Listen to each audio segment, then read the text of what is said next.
I hope सब बहुत अच्छे होंगे। आज हम किसी टॉपिक पे बात नहीं करेंगे, मतलब आज पढ़ाई नहीं करेंगे। तो आज करेंगे क्या? आज हम आपके साथ कुछ ऐसी चीज़ें शेयर करना चाहते हैं जो कि सबसे ज़्यादा हमसे बच्चों ने पूछी हैं। वो है पढ़ाई कैसे करें। सर कितना पढ़ें, हमेशा पढ़ते रहते हैं, एग्ज़ाम नहीं निकलते हैं। तो इस चीज़ को आज हम देखते हैं। आपको पढ़ाने वाले टीचर बहुत मिल जाएंगे, सभी पढ़ा रहे हैं, सभी देख रहे हैं, लेकिन जब तक आप अपने शेड्यूल को सही नहीं करते, यकीन मानिए एग्ज़ाम में आपको निराशा कई बार हाथ लग चुकी है और आगे भी लग सकती है। इसलिए आज हम जानते हैं कि किस तरह से हम पढ़ाई करें। तो चलिए हम देखते हैं। जरूरी है कि सबसे पहले हम ये जान लें कि हमें पढ़ते समय किन बातों का खास ध्यान रखना है। जैसे कि आपने अक्सर सुना होगा कि पढ़ते पढ़ते हमें नींद आ जाती है। पढ़ते पढ़ते हमें नींद आ जाती है। इसके लिए हम क्या करें? आप जानते हैं कि जिस समय आपको नींद आ रही है तो उस समय आपका माइंड आपको सिग्नल दे रहा होता है कि अब मेरी कैपेसिटी से आप बाहर हो रहे हो। तो जरूरी सी बात है, उस केस में हम सबसे पहले अपने माइंड को रिलैक्स दें। अब ये अगर दिन भर रिलैक्स देते रहेंगे तो पढ़ाई कब करेंगे? इसके लिए ये हमेशा याद रखिएगा, पढ़ते समय आपको हमेशा ही एक शेड्यूल जरूर बनाना है। किसी भी एग्जाम को टारगेट करते हुए एक शेड्यूल जरूर बनाना है। जैसे आप सभी एसएससी जेई के लिए तैयारी कर रहे हैं, तो हम मान लेते हैं कि हमारा टारगेट एसएससी जेई है। तो अगर ऐसा है तो ये जान लीजिए कि एसएससी जेई की तैयारी करते समय हमें किन किन बातों का ध्यान रखना है। ऐसा आप अन्य सभी एग्जामों के लिए भी करेंगे। अगर आप रेगुलर पढ़ाई कर रहे हैं तब तो आपको ज़्यादा दिक्कतें नहीं आती, लेकिन मैक्सिमम बच्चे आप में से ऐसे हैं जो कि केवल और केवल नोटिफिकेशन आ जाने के बाद, एग्ज़ाम की डेट आ जाने के बाद तब पढ़ना स्टार्ट करते हैं। मैं फिर भी कहता हूं, अभी भी लेट नहीं हुआ है। आप तब भी पढ़ सकते हैं, लेकिन पढ़ने का सही तरीका रखना जरूरी है। क्या है वो, आइए देखते हैं। सबसे पहले आपको करना है कि एक सिलेबस, हर एग्जाम के लिए एक पहले से पर्टिकुलर सिलेबस डिसाइडेड होता है। इस सिलेबस को आपको उनकी ऑफिशियल वेबसाइट से या अन्य किसी भी साइट से उसको ढूंढ के निकालना है। सिलेबस के बाद आपको दूसरा काम जो करना है, प्रीवियस ईयर पेपर, इसके पैटर्न, इसमें कितने क्वेश्चंस आ रहे हैं, किस तरह से क्वेश्चंस आ रहे हैं, किस टॉपिक से ज़्यादा आ रहे हैं, किस टॉपिक से कम आ रहे हैं, इस चीज़ का एनालिसिस करना है। इसको करने में मान लेते हैं नोटिफिकेशन जो आता है, कोई भी एग्जाम के लिए नोटिफिकेशन जो आता है वो लगभग 6 महीने से 8 महीने के पहले आ जाता है। प्रीवियस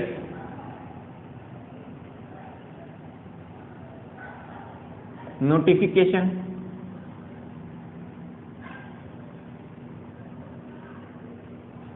छह से 8 मंथ पहले आ जाता है।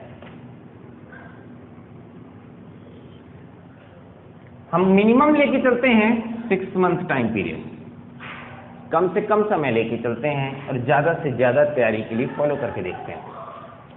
मान लिया 6 महीना हमारे पास समय है। इन 6 मंथ में सबसे बड़ी चीज़ क्या है?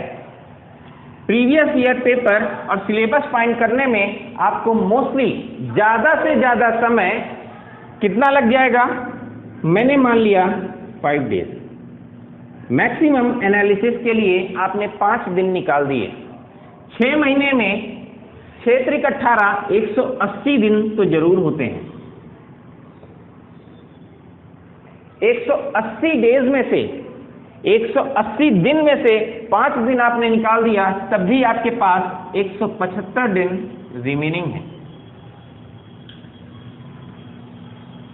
इसके बाद भी आप कहते हैं कि मेरा एग्जाम इतना कर लेने से क्या पूरा हो जाएगा? बिल्कुल नहीं। एग्जाम के समय खास ध्यान देने वाली बात है कि 5 दिन आपने जो निकाल दिए, तो अब इस 5 दिन का बैकअप भी आपको इसी में कवर करना है। कैसे करेंगे आगे देखते हैं। 175 दिन में से 175 दिन में से आपके पास रिमेनिंग डेज में सबसे पहले उस सिलेबस के अकॉर्डिंग जितने भी टॉपिक दे रखे हैं उसमें से कुछ टॉपिक ऐसे होंगे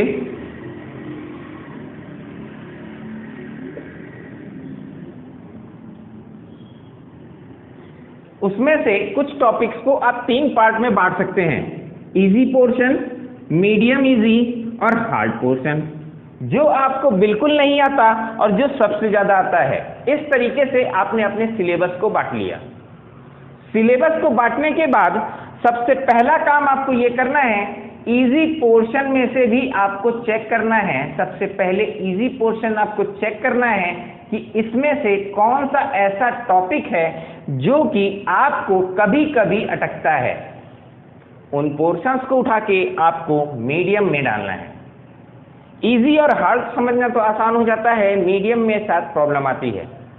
तो मीडियम में हम वो टॉपिक्स रखते हैं जो कि हमें आती तो हैं, लेकिन उसमें कभी कभी कंफ्यूजन हो जाता है या जिसमें सबसे ज्यादा अटकते हैं। वो टॉपिक मीडियम में आ गए। जो बिल्कुल नहीं आता, जिन्हें सबसे ज्यादा समय देना है, उन्हें हमने हार्ड में रख दिया। अब ध्यान देने वाली बात यह है कि अब आपके पास इतने सिलेबस पैटर्न एग्जाम वाइज करने के बाद ओवरऑल टाइम पीरियड जो बच रहा है, अब आप इसको डे वाइज कैलकुलेट करेंगे। एक दिन में आपको मिलते हैं 24 घंटे, 24 आवर।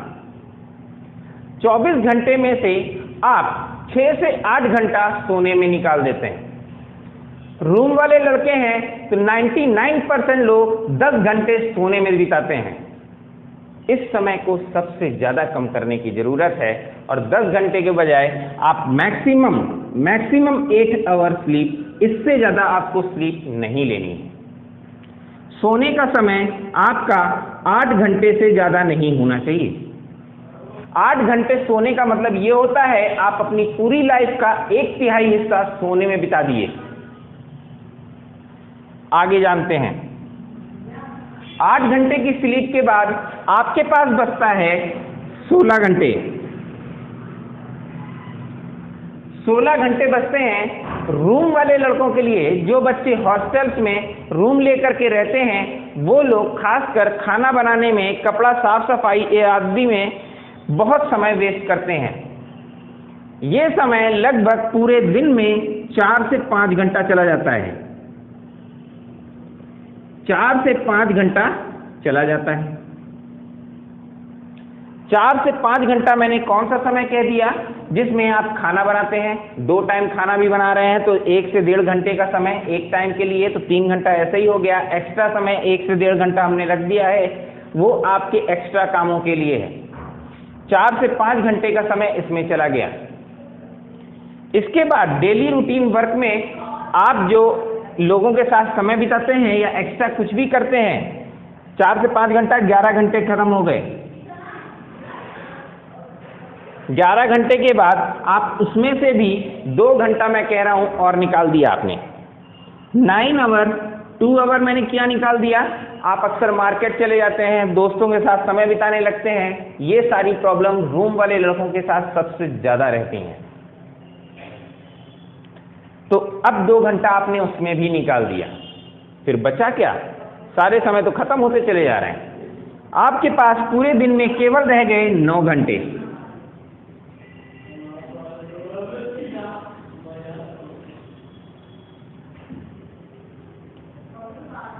आप आपके पास पूरे दिन में 9 आवर रिमेन है पढ़ाई के नाम से।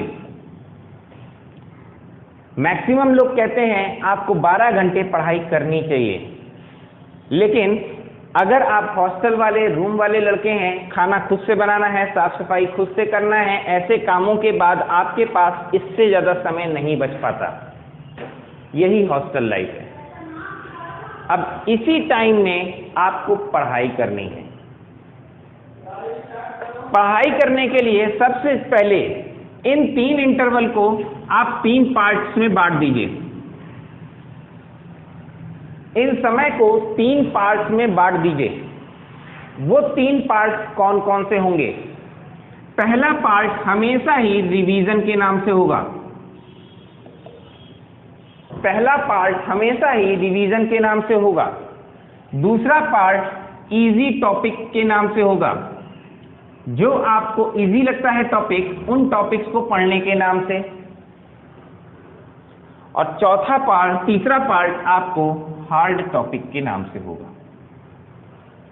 मीडियम पे हम अभी नहीं जा रहे हैं, अभी हम इजी और हार्ड पे जा रहे हैं। अब इसको समझिएगा थोड़ा सा। रिवीजन का मतलब क्या है, इजी और हार्ड का मतलब क्या है?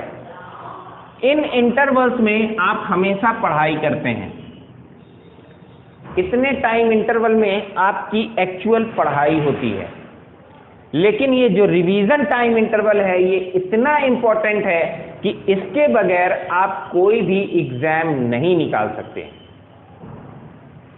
इसलिए खास ध्यान रखिएगा, 9 घंटे का समय है, मैंने कह दिया 2 घंटे मैंने समय रिवीजन के नाम से दे दिया। 7 घंटे के टाइम इंटरवल में, बचे हुए 7 घंटे के टाइम इंटरवल में 3 घंटा मैंने इस पे, 4 घंटा मैंने इस पे दे दिया।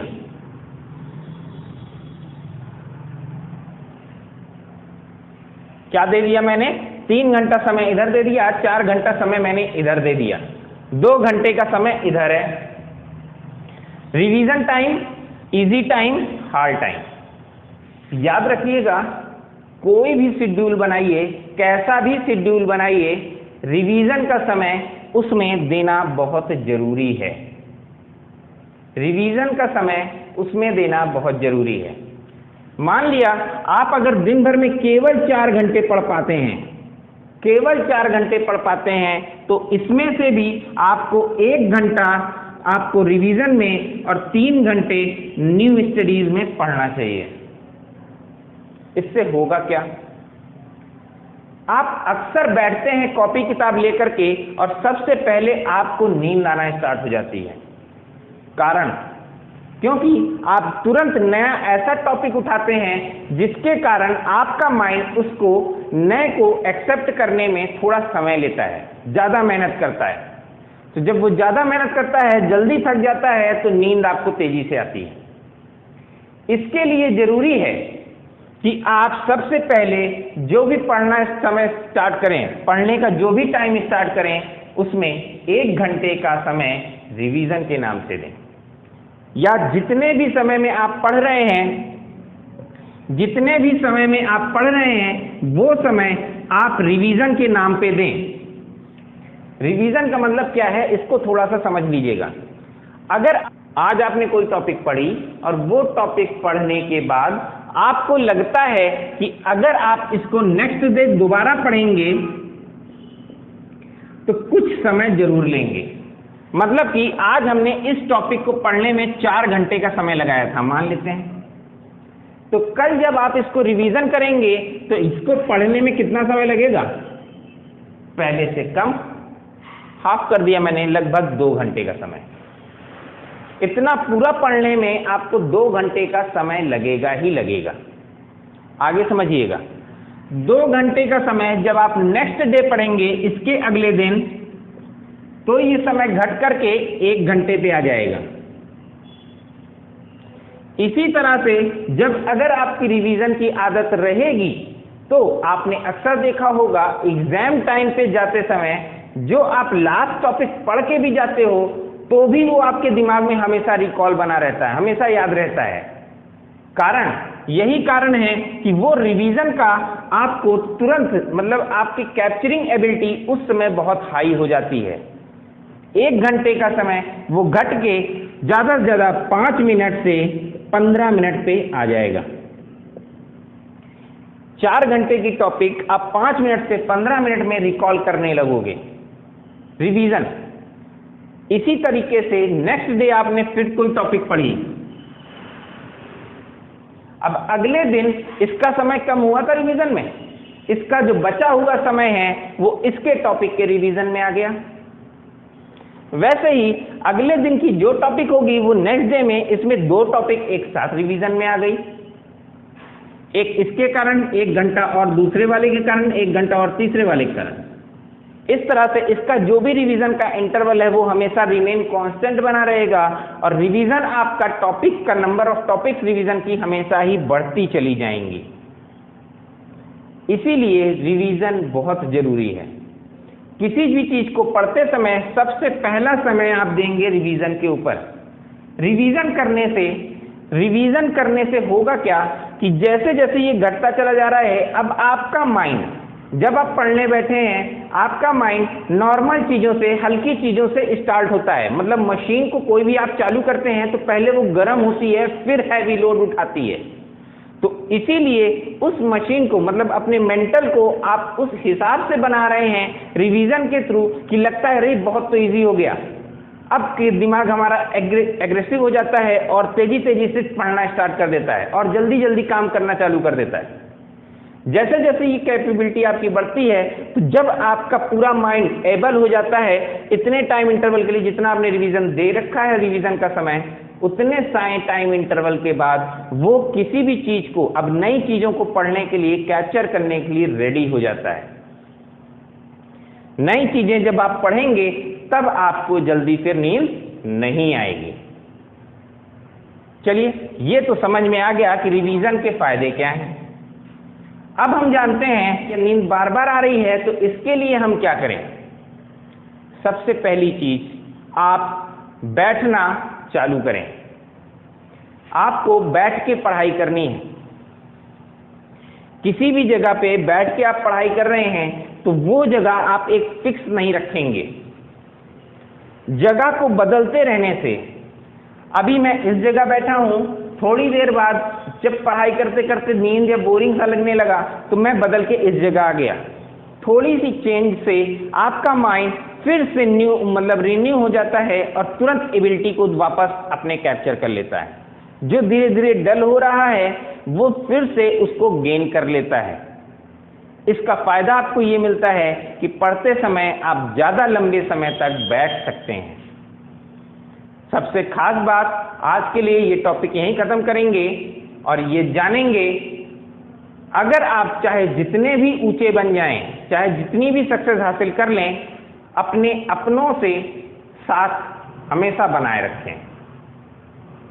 पतंग चाहे जितनी ऊंची उड़ जाए लेकिन वो तभी तक ऊपर उड़ती है जब तक उसके पीछे डोर बंधी होती है। जैसे ही उसकी डोर तोड़ दी जाए, कुछ ऊपर जाकर के भी वो हमेशा नीचे आ जाएगी।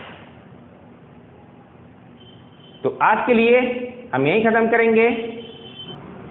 आई होप आप सबको ये वीडियो बहुत पसंद आई होगी, इसलिए please like, subscribe and share, और ज़्यादा से ज़्यादा लोगों तक, अपने फ्रेंड्स तक इस वीडियो को पहुंचाएं जिसके उनका भी कुछ ना कुछ फायदा हो सके। Thank you.